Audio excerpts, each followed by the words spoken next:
Tampa Bay at Seattle, a bit of a shootout back and forth. Baker Mayfield's dealing, Sam Darnold's dealing. But in the end, the Buccaneers come out with the win, 38-35, a bounce back from their loss. Baker yet again shows he can do it, kind of in crunch time at the end of the game. But one of the more fun games of the afternoon or this day slate, I would say. Key takeaways from this game, guys? Well, you forgot to mention that Sam Darnold was also excellent. I said they were going back and forth. I said Baker was dealing, Darnold was dealing. Okay. So they were both great. I'm not trying to throw shade at Darnold. My biggest takeaway is I just want to make sure Sam Darnold gets his flowers because this game is not on him. This is one of those games that it sucks that someone has to lose it because both teams were playing so excellent. This was a 5 out of 5 Chalai Classic if you were on the Josh Pates scale.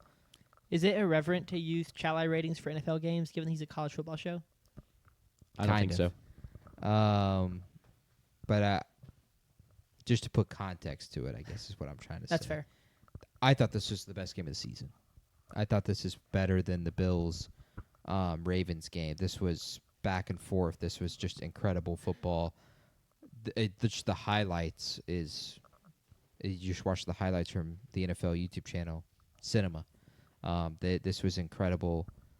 But this game's not on Sam whatsoever. His defense, I would just characterize it as a bad week and having to play Baker Mayfield. Secondary was beat up, too, so just an especially bad time to catch Baker Mayfield. Yeah, absolutely. And Sam led them down the field on the second drive of the game.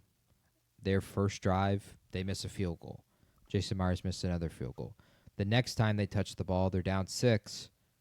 Jalen Monroe comes in. They run speed option. Jalen Monroe throws a terrible pitch. They turn the ball over.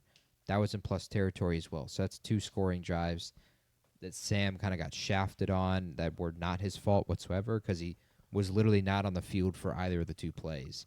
So if Sam gets any kind of flack for this game, I just hate it. They're 2 better pass protections away from being 5-0, but this is the nature of the game. You're 3-2 now instead.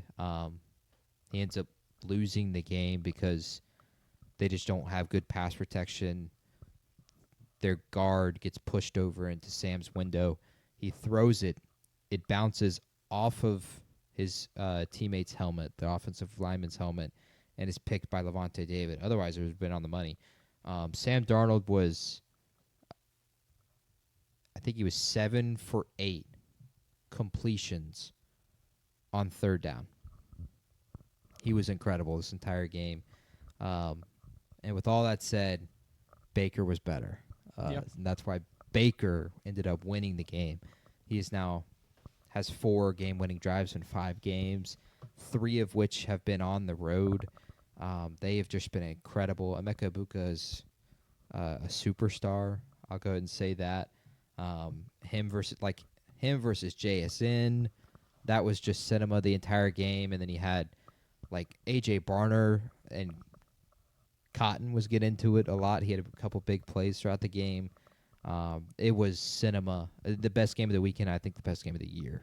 Yeah. Baker was 29 for 33 on the day, which is just unreal efficiency. That was a Hubbard Snock defense right there. So you love to see that. One of the questions I had, and you just touched on Egbuka being a superstar already, is he is a top receiver in the NFL right now, like already through 5 weeks of his rookie season. Top 10 for sure. I was going to say top 8 or top 10. And I think you get into that argument like he could be top 5 because he's already proving immediately like if he's the number 1 option, it doesn't matter. Yeah. He's going to be productive. He's going to get past the secondary. He destroyed the secondary on 2 different post routes today, and Baker threw 2 beautiful balls to hit Egbuka. But, top 10, okay. I'd say it's insane. Another Ohio State great. Them and LSU just churn them out. Just pump. Factories. Guys that are just insanely good. So up next is Carnell Tate. Go ahead and get him as your next superstar, and then we'll have Jeremiah Smith. And then there'll be someone else in line. Chris L- Henry LSU is is the gonna commit be- right now. Yeah, LSU's going to be Aaron Anderson.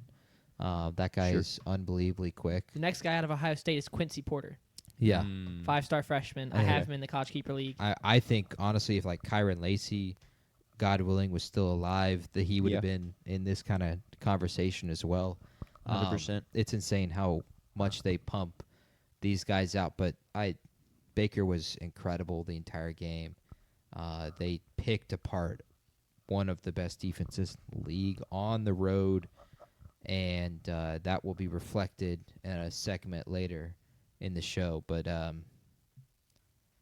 it's one of those games I have nothing negative really to say, because I thought both teams were just incredible the entire day. They fought, they answered, and eventually at the end of the game, like, the ball didn't bounce the Seahawks' way, and it bounced the Buccaneers' way. And that's why you love football, and that's what's so magical about it, is stuff like that can happen. So all the credit to Tampa Bay, but I wouldn't.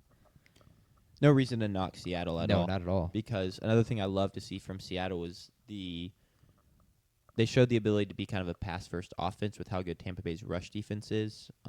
34 passes with 20 rushes for Seattle, for a team that's pretty run-first and off the play-action pass, to show that they can adapt.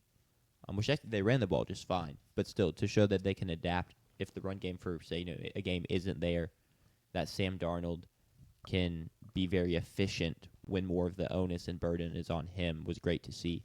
Yeah, So- then Tampa Bay did not have as great a day rushing. Do we think that's Bucky Irving injury related, or just kind of going against that Seattle defensive line? I've watching it. It was the Seattle defensive line. Okay. They were really good, and Rashad White and Sean Tucker are not guys that are going to run well against Seattle. And also with the injuries in the offensive line for the Buccaneers, it never felt like they were going to be able to run the ball well. So I wouldn't have much issue with that.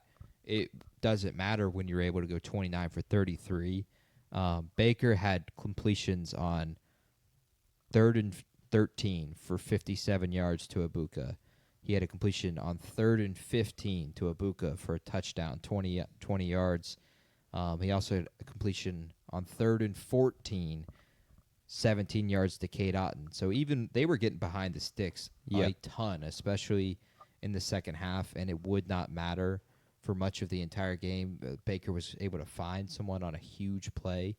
So even like they were able to answer the bell for not being able to run the ball and having negative plays throughout the game. Yeah, I completely agree. Anything else? Any other takeaways or anything y'all want to point out before we get on to the next game?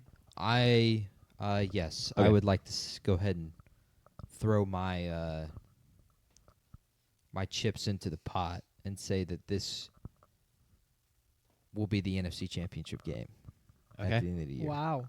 We'll hold you to that. You're Assuming first. they're not on the same side of the bracket or Yeah. don't have to play each other before that. So would you feel? So you could just say, I think these teams will match up in the playoffs. But I mean, that takes away from the boldness of the claim. Because that could just be the wild card round. Yeah. Especially with how good the NFC West is with Seattle and the Rams and the 49ers. Yeah. Have the Seahawks played any of their conference opponents yet? Yeah, they played Arizona. That They doesn't played count. San Francisco. They lost that game. And they lost to San Francisco and beat the Cardinals last week. So Cool. they have Cool. not played the Rams yet. They've played 2 conference or divisional games. But yeah, I think these are the 2 best teams in the NFC. And I think when the moment gets to its, at least at this point, Sam Darnold is showing that he's fine. He can play well. That'll be the biggest question. I think Tampa Bay, I think, is in the NFC Championship really regardless of what happens. I think they're that good. And as long as Baker stays healthy, I don't think it really matters who they have. He's a gamer, and they're going to make plays in the postseason. Seattle will just be, is Sam Darnold going to be a pumpkin in the 2 biggest games of the season like he was last year? Because this isn't necessarily much different than how he was playing with Minnesota prior to the Lions game and the Rams game. But I think it's the 2 best teams in the NFC right now. I think these are the 2 teams that are better than Philly and they're better than Green Bay, the 49ers. Even though Philly beat Tampa Bay, for me, I just didn't feel like that was, like I said last week, it didn't necessarily feel like it was Tampa Bay that lost this game. It's just like the momentum didn't go their way. Your punt's blocked for a touchdown immediately off the bat. Like, if they played again, I think it would be Tampa Bay all day. So, NFC Championship, you heard it here first. Okay. After Week 5, Tampa Bay and Seattle, I would assume Bet. in Tampa Bay. That kind of assumes that Sam Darnold does not choke in the playoffs for a second year in a row. Yeah, Okay. he's a believer. Another question: is there anyone you want quarterbacking your team with 2 minutes left down, other than Baker Mayfield right now? I'd still take Mahomes. Yeah. But he's the for sure second right now.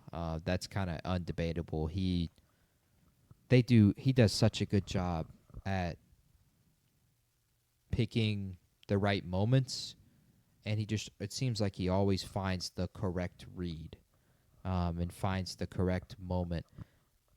And then he has the Mahomes ability, which is really his own ability. It's kind of been his ability his entire career.